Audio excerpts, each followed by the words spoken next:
ఓం నమో నారాయణాయ నమశివాయ. మహాభారతంలో సభాపర్వం అండి. సభాపర్వంలో ఈరోజు వచ్చేసి ఈ దుర్యోధనుడికి సంబంధించి, శకునికి సంబంధించి వాళ్ళేమో ఈ ధర్మరాజు యొక్క సభలోనే ఉండిపోయారు కదా, వాటిని దుర్యోధనుడు శకునితో కలిసి మెల్లమెల్లగా ఆ సభనంతటిని కూడా చూడసాగాడు. ఏ సభ? మయ సభది.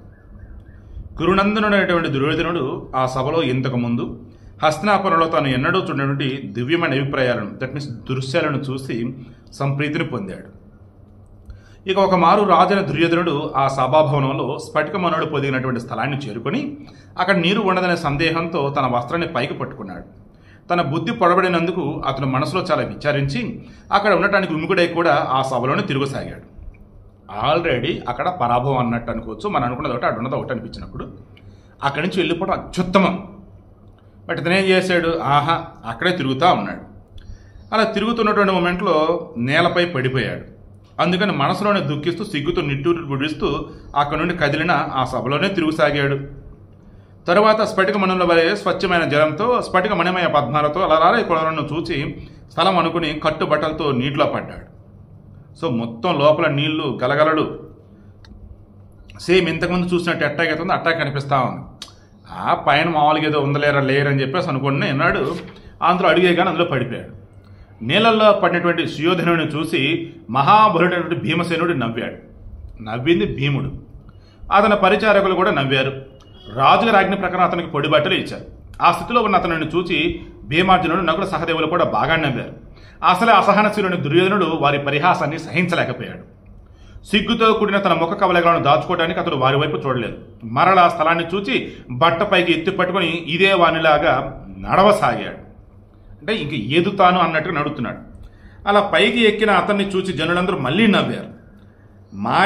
మూయబడి ఉన్నటువంటి స్ఫటికమయమైనటువంటి ద్వారాన్ని చూసి దుర్యోధన మహారాజు ప్రవేశించబోగా తల గట్టి దెబ్బ తగిలింది. అది చూస్తేనేమో అంత ఓపెన్గా ఉన్నట్టుంది. తీరా వెళ్ళబోయేసరికి అది అంత క్లోజ్డ్ అనమాట. దాంతో మరల తల గట్టిగా దెబ్బ తగిలింది. అటువంటిదే స్ఫటికమైనటువంటి పెద్ద కవాటం, తలుపు కల ద్వారాన్ని రెండు చేతులతో గట్టిగా చరుస్తూ మూసి ఉంది అనుకుని దానిని దాటి ముందుకు పడిపోయాడు. సేమ్ అటువంటిదే ఇంకోటి ఉంది అని చెప్పేసి దాన్ని గట్టి తీద్దామని చెప్పేసి అన్నాడు. కానీ అక్కడ ఏమీ లేదు, ముందుకు పడ్డాడు. జల్సా మూవీనా బ్రహ్మానందం వచ్చేసి పైన ఇలియానా దగ్గరికి వెళ్ళబోతూ ఉంటాడు. ఈలోపు లోపల ఏదో చేస్తూ ఉంటారు. దెన్ అక్కడ వచ్చేసి మిర్రర్ ఉంది అన్నట్టుగా అనుకుంటాడు. తెలిసి అర్థం ఉండదు అనమాట. ఉరి దుర్మార్గులు అర్థం కూడా లేదేంట్రా అంటాడు. లైక్ ఆ వేలు అటువంటిది స్ఫటికమైనటువంటి పెద్ద కవాటంగా ద్వారం ఓకే ముందుకు పడిపోయాడు. అతను మళ్ళీ ఒక వెడల్పైనటువంటి ద్వారం వద్దకు వచ్చాడు. అది కూడా అలాంటిదే అనుకుని ద్వారం వద్ద నుండి వెన్ను తిరిగాడు. ఇంకో ద్వారం వచ్చింది. అయితే దాన్ని బయటకు వెళ్ళొచ్చు, కానీ అది కూడా ఇందాక లాంటిదే, మళ్ళీ లేని తలపెద్దమని చెప్పేసి వెనక్కి వచ్చాడు. ఆ రీతిగా అనేక రకాలైనటువంటి వంచనలను పొంది దుర్యోధన మహారాజు పాండవేయుల వద్ద అనుమతి తీసుకుని రాజసూయ మహాయాగంలో వారికి లభించిన అద్భుతమైనటువంటి సంవత్స వృద్ధిని చూచి అప్రసన్నమైనటువంటి మనసుతో హస్తినాపురానికి బయలుదేరాడు. ఆల్రెడీ అప్పటికే నానా రకాలుగా అవమానాలు పడ్డాడు. మనసు అంతా కకావికలమైపోయింది. ఇక అద్భుతమైనటువంటి ఎన్నో బహుమతులు అవన్నీ ఉన్నాయి కదా, దుర్యోధన మహారాజుకు పాండవులు ఇవ్వాల్సినవి ఇచ్చారు. ఇక అవన్నీ తీసుకుని మనసు మాత్రం అల్లలాడిపోతూ హస్తినాపురానికి బయలుదేరాడు. పాండవుల సంపద కుతకుతలాడుతూ దాని గురించి ఆలోచిస్తున్నటువంటి దుర్యోధన మహారాజుకు పాప చింతన కలిగింది.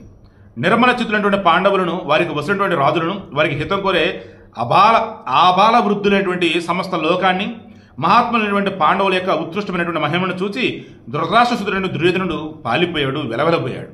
సో దుర్యోధనుడు, అతను ఇష్టపడే రాజులు వీళ్ళందరిని చూసి మనసులో ఒకటే వికారం అనాలి, లేదంటే బాధ, అల్లలాడిపోతున్నాడు.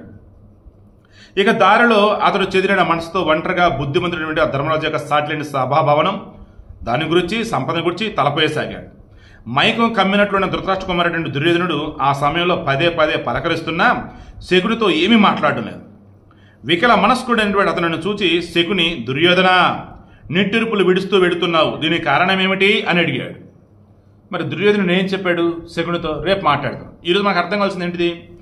ఎక్కడ కూడా వ్యాస మహాభారతంలో ద్రౌపది ఇతను చూసి నవ్విందనడం మనకు ఎక్కడ కనపడతలే. అంటే ఆమెకు సంబంధించి వస్త్రాభరణం అన్నప్పుడు దేనికి సంబంధించి ఆమెను అలా చేశారు ఏంటి అన్నప్పుడు చూద్దాం భవిష్యత్తులో మరి ఎలా ఏంటి అంటే. ఇక్కడ అర్థం కావాల్సింది ఏంటంటే మన సినిమాలు చాలా వరకు కలుపుతారు, అది మాత్రం అర్థం కావాలి.